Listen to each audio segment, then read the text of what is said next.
అమ్ములు ఏం చేస్తున్నావురా? నీ గౌన్ నువ్వు వేసుకున్నావు ఇవాళ? ఇన్ని రోజులకు మంచి అమ్ములకు దర్శనమైంది గౌన్. అమ్ములు లేవు ఒకసారి.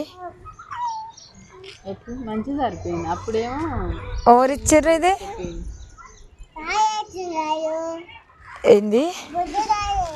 ఎవరు డాడీ తెచ్చినాడు అంటుంది. ఎవరు తెచ్చిరా అమ్ములు? బుడ్డ డాడా. ఎవరు తెచ్చారు ఈ డ్రెస్? సైడ్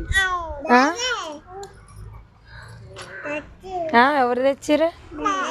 నేను తెచ్చిన ఈ డ్రెస్. అమ్ములకు నాకు సేమ్ నేనే కుట్టించాను అనమాట. ఒక్క చీర ఇద్దరం కుట్టించుకున్నాం సేమ్ వేసుకోవాలని. పెద్దమ్మలకు సెట్ కాలే, పెద్దగా అయింది.